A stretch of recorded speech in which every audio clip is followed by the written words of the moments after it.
Hello everyone, welcome to our channel GS with Ashok. हम लोग जो वीपीओ एग्जाम के लिए कंप्यूटर पढ़ रहे थे उसमें जनरेशन वाला टॉपिक हम लोगों ने कवर कर लिया था और उसमें क्वेश्चन रह गए थे उसके। तो आज हम देखेंगे जनरेशन जो है कंप्यूटर की पांचों जनरेशन से रिलेटेड क्वेश्चन के बारे में आज हम लोग इस वीडियो में देखेंगे। तो वीडियो को स्टार्ट करते हैं बिना किसी देरी के। तो क्वेश्चन नंबर फर्स्ट क्या है? क्वेश्चन नंबर फर्स्ट है, प्रथम अंकीय कंप्यूटर के ब्लूप्रिंट के विकास में सर्वाधिक योगदान किसका है? मतलब कि जो एक सेकंड। तो प्रथम अंकीय कंप्यूटर के ब्लूप्रिंट मतलब कि किसने कौन है जो मॉडर्न कंप्यूटर का ब्लूप्रिंट के विकास के लिए सर्वाधिक योगदान किसने दिया है इसमें से? एलन ट्यूरिंग ने, या जॉन वॉन न्यूमैन ने, या चार्ल्स बेबेज ने, या हार्वर्ड आइकेन ने। ठीक है, तो इसमें क्या आंसर हो जाएगा? इसका आंसर हो जाएगा C is the right answer, यानी कि चार्ल्स बेबेज ने जो प्रथम जो आजकल कंप्यूटर यूज हो रहे हैं उसके लिए ब्लूप्रिंट का कार्य किया। मतलब कि उनका जो कंप्यूटर उन्होंने डिजाइन किए थे, मतलब कि उन्होंने एनालिटिकल इंजन या डिफरेंस इंजन का जो डिजाइन किया था वही बेसिस बना आज के मॉडर्न कंप्यूटर का।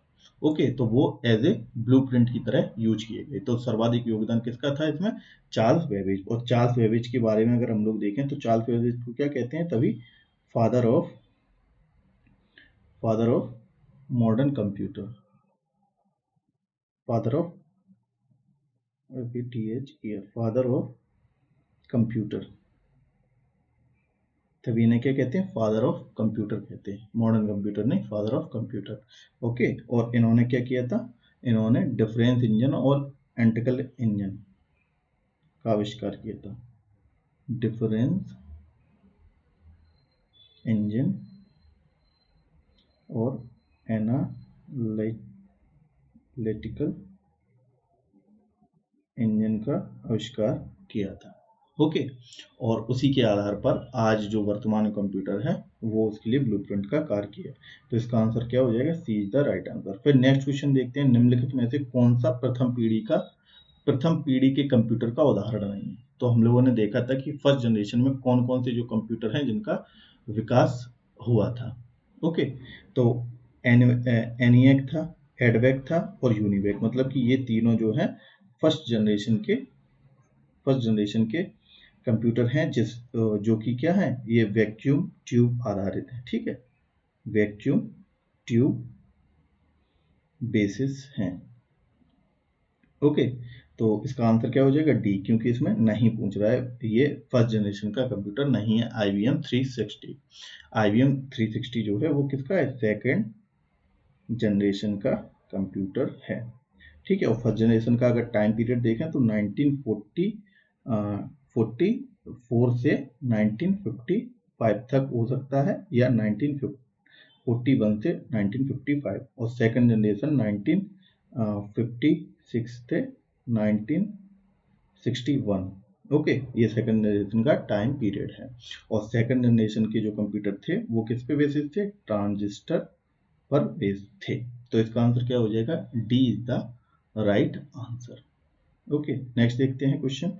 प्रथम पीढ़ी के कंप्यूटरों में आंतरिक स्मृति के रूप में क्या उपयोग किया जाता था? मतलब कि जो इंटरनल मेमोरी है उसके रूप में किसका उपयोग किया जाता था फर्स्ट जनरेशन के कंप्यूटर में? ओके, तो फर्स्ट जनरेशन कंप्यूटर में क्या यूज किया जाता था?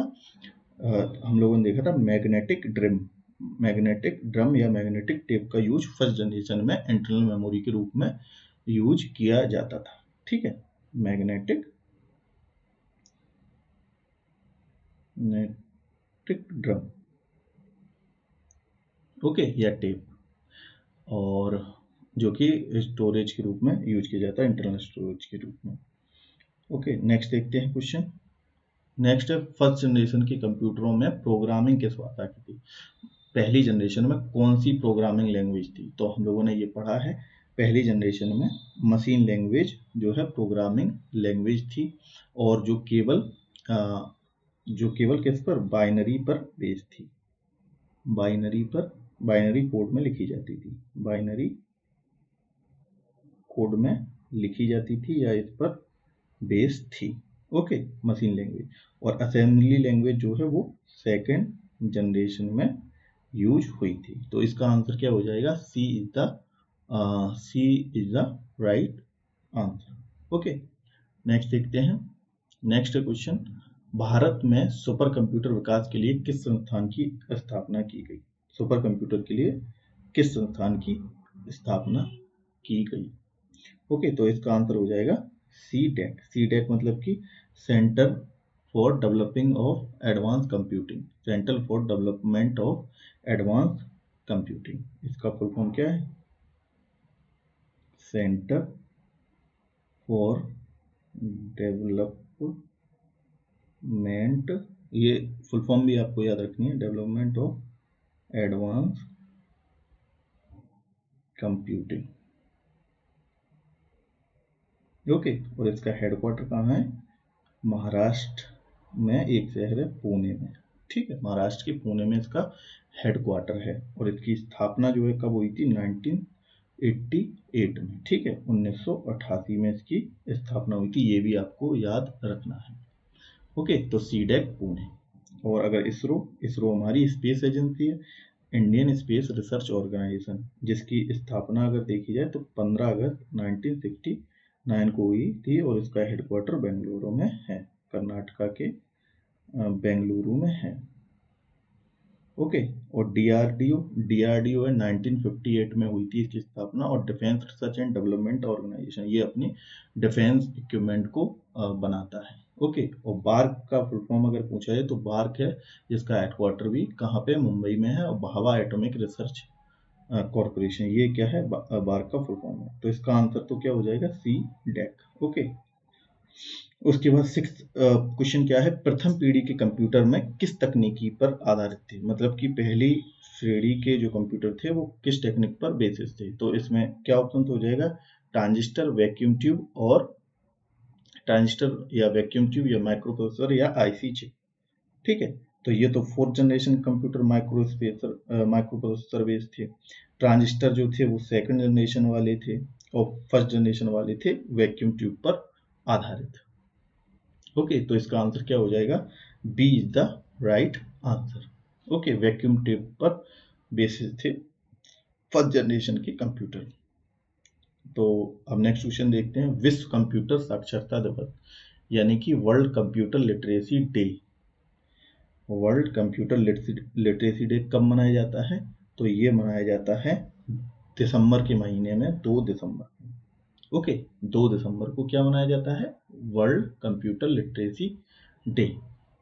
ठीक है, और जो कि ये क्या है? कंप्यूटर के बारे में साक्षरता के लिए मनाया जाता है, मतलब कि डिजिटल शिक्षा और कंप्यूटर के उपयोग को जागरूकता बढ़ाई जा सके, जिसके लिए इस दिवस को मनाया जाता है।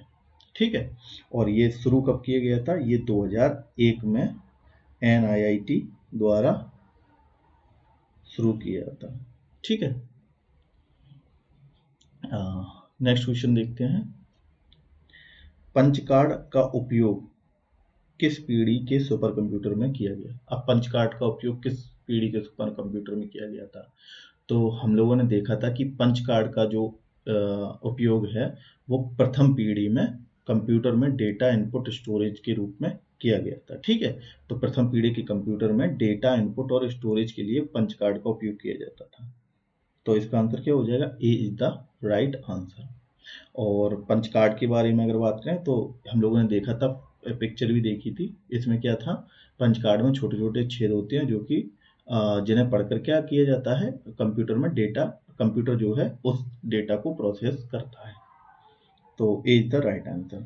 फिर उसके बाद नेक्स्ट क्वेश्चन है, सुपर कंप्यूटर का उपयोग मुख्यतः किस क्षेत्र में किया जाता है? अगर सुपर कंप्यूटर जिसका संस्थान कौन है जिसे डेवलपमेंट करने का, वो 1988 में सीडेक है, ये हम लोगों ने देख लिया। तो सुपर कंप्यूटर का उपयोग किस क्षेत्र में किया जाता है, ये पूछ रहा है। सुपर कंप्यूटर जो बनाए जाते हैं, जो आजकल सबसे ज़्यादा जो है ताकतवर कहें, सबसे ज़्यादा सुपर फास्ट कहें, तो वो कौन है? सुपर कंप्यूटर है। उसकी लिस्ट के बारे में या क्लासिफिकेशन के बारे में अगले वीडियो में देखेंगे, कंप्यूटर की क्लासिफिकेशन में। तो ये किस में यूज किए जाते हैं? ग्राफिक डिजाइनिंग में, सामान्य गणनाओं में, या मौसम पूर्वानुमान और वैज्ञानिक रिसर्च में या अनुसंधान में, ईमेल और वेब ब्राउजिंग में। ठीक है, तो सुपर कंप्यूटर का यूज किया जाता है ये सी इज द राइट आंसर, यानी कि मौसम के पूर्वानुमान में या वैज्ञानिक रिसर्च में और कोई भी जो कॉम्प्लेक्स कैलकुलेशन है उनको भी करने में कंप्यूटर का सुपर कंप्यूटर का उपयोग किया जाता है। ठीक है। और जितने भी रिसर्च है, परमाणु परीक्षण है, चिकित्सा या कोई किसी भी फील्ड में जो रिसर्च का काम वो किस में किया जाता है, बड़े लेवल पर, वो सुपर कंप्यूटर के द्वारा किया जाता है। ओके, तो इसमें क्या हो जाएगा, C is the right answer. उसके बाद नेक्स्ट देखते हैं, भारत का सर्वश्रेष्ठ सुपर कंप्यूटर कौन रहा। ठीक है, ये नवंबर 2023 के अनुसार ये पूछा जा रहा है कि भारत का सर्वश्रेष्ठ सुपर कंप्यूटर कौन सा है। तो इसका आंसर है एरावत। ठीक है, एरावत जो है 2023 में भारत का जो है सबसे तेज सुपर कंप्यूटर था। ओके, और इसकी अगर गति पूछी जाए तो इसकी गति थी 8.50 PETA flop PETA PETA flop. ठीक है, इतनी इसकी क्या स्पीड है, 8.50 पेटा फ्लॉप। और ये जो एरावत है ये कौन सी कंपनी के द्वारा बनाया गया, तो ये बनाया गया नेट वेब टेक्नोलॉजी के द्वारा ये बनाया गया। ठीक है, और ये एआई पर आधारित काम भी कर सकता है। तो ये है नवंबर 2023 के अनुसार एरावत जो है भारत का सबसे सर्वश्रेष्ठ कंप्यूटर था। ओके, अब नेक्स्ट क्वेश्चन देखते हैं। सेकंड जनरेशन के कंप्यूटरों में किस तकनीकी का उपयोग किया गया था। द्वितीय पीढ़ी के कंप्यूटर में कौन सी टेक्निक का उपयोग किया जाता, तो वैक्यूम ट्यूब तो हमने देख लिया, फर्स्ट जनरेशन में था, तो ये तो आंसर नहीं होगा, ये फर्स्ट में था। ट्रांजिस्टर था, तो B is the right answer.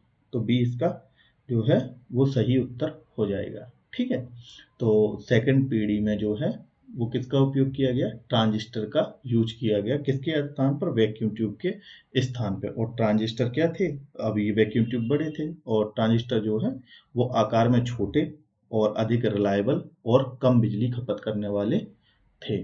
ठीक है, और जिससे कि क्या हुआ, कंप्यूटर का मिनिचराइजेशन यानी कि कंप्यूटर छोटे होना भी शुरू हुआ सेकंड जनरेशन से, और उनकी जो एफिशिएंसी है यानी कि कार्य क्षमता भी बढ़ी।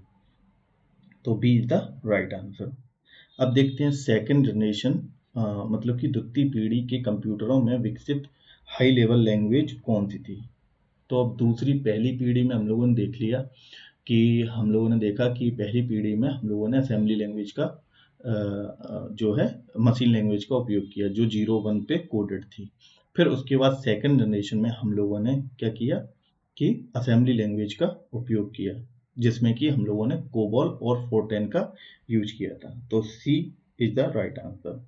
ओके, तो सेकंड जनरेशन की कंप्यूटर में हम लोगों ने जो है असेंबली लैंग्वेज का उपयोग किया, जिसमें कि प्रमुख कौन सी थी, कोबॉल और फोर्टेन। ठीक है, और कोबॉल का अगर फुल फॉर्म भी मैंने कहा था याद रखना, क्योंकि ये भी पूछा जा सकता है। तो कोबॉल क्या था,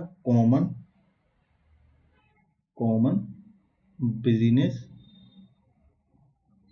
बिजनेस ओरिएंटेड लैंग्वेज। ठीक है, ये इसका फुल फॉर्म है, और ये सेकंड जनरेशन में हाई लेवल लैंग्वेज के रूप में इसका उपयोग किया गया। फिर उसके बाद दूसरा फोर्टेन का था फॉर्मूला ट्रांसलेशन, इसका फुल फॉर्म है, तो ये भी पूछा जा सकता है फुल फॉर्म भी। ओके, तो ये भी याद रखना है, फॉर्मूला ट्रांसलेशन। ओके, तो ये दोनों इसका ऑप्शन सी सही है, और ये दोनों फुल फॉर्म भी आपको याद रखने हैं। ओके, और अगर इसका यूज पूछा जाए तो जो कोबॉल का उपयोग है वो किसमें, बिजनेस के लिए किया जाता था, और वैज्ञानिक यानी कि साइंटिफिक और कैलकुलेशन के लिए फोर्टेन का यूज किया जाता था। ठीक है, तो इसका यूज ट्रेडिंग में और इसका उपयोग रिसर्च एंड कैलकुलेशन में इसका उपयोग किया जाता था। तो C is the right answer. अब देखते हैं नेक्स्ट कि सेकंड जनरेशन की कंप्यूटर में मुख्य मेमोरी के रूप में, मतलब कि मेमोरी के रूप में किसका उपयोग किया जाता था। तो चुंबकीय ड्रम, चुंबकीय टेप, या हार्ड डिस्क, या ऑप्टिकल डिस्क। तो हम सेकंड जनरेशन में जो है किसका उपयोग किया जाता था, मैग्नेटिक टेप का, ठीक है। और मैग्नेटिक ड्रम का फर्स्ट जनरेशन में यूज किया जाता था।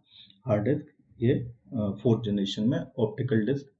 तो इसका आंसर क्या हो जाएगा, ये वाला तो फर्स्ट जनरेशन में यूज हो गया चुंबकीय ड्रम, और सेकंड जनरेशन में मैग्नेटिक टेप का उपयोग किया जाता था मेमोरी स्टोरेज डिवाइस के रूप में। तो बी इज द इसका राइट आंसर हो जाएगा, ठीक, बी ऑप्शन सही है।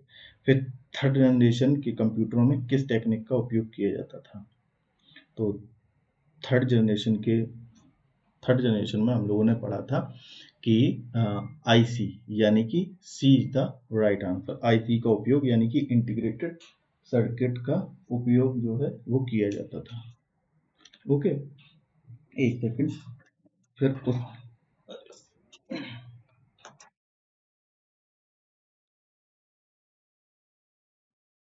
तो आईसी का उपयोग किया जाता था इंटीग्रेटेड सर्किट, जिसका मतलब ये है, और इसमें बहुत से ट्रांजिस्टर लगे थे, ठीक है। मतलब कि आईसी का मतलब क्या है, जो सर्किट को इंटीग्रेट करना और उसमें कई सारे ट्रांजिस्टर से मिलके बना था। ओके, अब नेक्स्ट देखते हैं, इसमें आंसर हो जाएगा C is the right answer third generation में। फिर नेक्स्ट देखते हैं कि आईसी का आविष्कार किसने किया था। तो आईसी का जो आविष्कार है वो किसने किया था, चार्ल्स बेबेज ने, जॉन वॉन न्यूमन ने, या जैक कैल्वी ने, या एलन ट्यूरिंग ने। तो इसका आविष्कार किया था किसने, जैक कैल्वी ने। सी इज द राइट आंसर। और कब किया था, 1958 में इसका आविष्कार किया गया था आईसी का। ओके, और जो थर्ड जनरेशन के कंप्यूटर थे वो इसी पर बेसिस थे, और ये सेकंड जनरेशन से ज़्यादा तेज, ज़्यादा कॉम्पैक्ट और कम खपत वाले थे। ठीक है, अब देखते हैं नेक्स्ट क्वेश्चन। तीसरी पीढ़ी के कंप्यूटरों में किसका बड़े पैमाने में विकास हुआ। तो थर्ड जनरेशन कंप्यूटर में बड़े पैमाने पे किस चीज़ का विकास हुआ, तो इसमें ऑनलाइन सिस्टम का आविष्कार हुआ, यानी कि बड़े पैमाने पर ऑनलाइन सिस्टम का आविष्कार हुआ, जिसका अर्थ है कि एक नेटवर्क से जोड़ा गया, मतलब कि ऑनलाइन मतलब कि एक नेटवर्क से जोड़ा गया, जिससे कि डेटा ट्रांसफर की प्रोसेसिंग फास्ट हो गई, ठीक है। तो ऑनलाइन सिस्टम का इसमें आविष्कार हुआ थर्ड जनरेशन में। तो B is the right answer. फिर नेक्स्ट देखते हैं क्वेश्चन, चौथी पीढ़ी के कंप्यूटरों में किस टेक्निक का उपयोग किया गया। तो चौथी पीढ़ी के कंप्यूटर में हम लोगों ने देखा कि माइक्रो प्रोसेसर का जो है यूज हुआ था, ठीक है। तो ये तो सेकंड, फर्स्ट, और फिर उसके बाद ये मेमोरी के फॉर्म में सेकंड जनरेशन में। तो C is the right answer. Microprocessor पर ये कंप्यूटर बने फोर्थ जनरेशन के कंप्यूटर, ठीक है।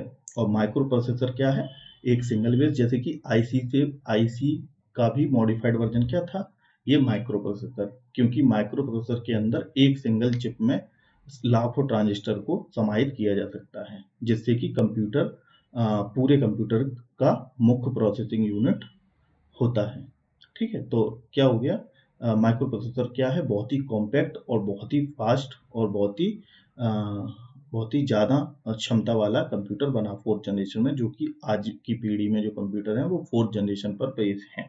तो C is the right answer. Okay, next देखते हैं question, MS DOS. MS DOS का फुल फॉर्म क्या होता है, माइक्रोसॉफ्ट डिस्क ऑपरेटिंग सिस्टम।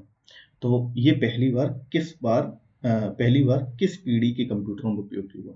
तो पहली पीढ़ी में, द्वितीय, तृतीय या चतुर्थ पीढ़ी में। तो इसका उपयोग सबसे पहले फोर्थ जनरेशन के कंप्यूटरों में यूज हुआ, ठीक है। और ये क्या था, ये एक ऑपरेटिंग सिस्टम है। एमएस डॉस क्या है, एक ऑपरेटिंग सिस्टम था जो कि कमांड बेस्ड था, ठीक है। कमांड बेस्ड ऑपरेटिंग सिस्टम था, कमांड बेस्ड ऑपरेटिंग सिस्टम था। और ये सबसे पहले किस पीढ़ी कौन से कंप्यूटरों में आया, आईबीएम मतलब इंटरनेशनल बिजनेस मशीन के कंप्यूटरों में प्रचलित हुआ, यानी कि उसमें यूज हुआ। तो इसका आंसर क्या हो जाएगा, D is the right answer. Okay, फिर डिजिटलाइजेशन जो है वो किससे संदर्भित है, यानी कि डिजिटलाइजेशन का क्या मतलब है। तो डिजिटलाइज का मतलब है कि जो एनालॉग से डिजिटल में रूपांतरण, मतलब कि जो एनालॉग चीजें होती हैं उसे डिजिटली रूप में कन्वर्ट करना क्या कहलाता है, डिजिटलाइजेशन कहलाता है, ठीक है। जैसे कि एग्जाम्पल के लिए हम लोग एक एग्जाम्पल के साथ समझ सकते हैं कि कोई भी अगर अपना मार्कशीट होती है, ठीक है, तो मार्कशीट को हम लोग स्कैन करके कंप्यूटर में डाल सकते हैं, तो उसका डिजिटल रूप में बदल सकते हैं। या कहें ये भी एक एग्जाम्पल के तौर पे कि घड़ी पहले एनालॉग थी, एनालॉग मतलब कि सुई के द्वारा चलती थी, अब क्या उसे डिजिटली नंबर में कन्वर्ट होके भी टाइम दिखाया जा सकता है। तो मतलब कि ये क्या है, डिजिटलाइजेशन का एक संदर्भ है। ओके, तो इसमें क्या होगा, एनालॉग से डिजिटल रूप में परिवर्तित करना, हार्ड से सॉफ्ट कॉपी में कन्वर्ट करना। तो इसका आंसर क्या हो जाएगा, B is the right answer. अब देखते हैं नेक्स्ट क्या है, सुपर कंप्यूटर का मुख्य उपयोग किसमें किया जाता है। ये क्वेश्चन अभी हम लोगों ने किया, तो इसका क्या आंसर है, वैज्ञानिक गणनाओं और अनुसंधान में सुपर कंप्यूटर का उपयोग किया जाता है। जैसे कि मौसम पूर्वानुमान में, यानी कि प्रेडिक्शन ऑफ मौसम, और बायो, जो भी रिसर्च वाले काम है उनमें जो है सुपर कंप्यूटर का उपयोग किया जाता है। ठीक है, तो ये हमारा हो गया पूरा सेट। ठीक है, तो अब नेक्स्ट टॉपिक के साथ एमसीक्यू करेंगे, जो कि है क्लासिफिकेशन ऑफ कंप्यूटर। ओके, तो इस वीडियो को यहीं रखते हैं, धन्यवाद। अगर कोई भी और भी कोई सजेशन हो तो कमेंट में ज़रूर लिखें, और अगर वीडियो अच्छा लगा हो तो लाइक करें।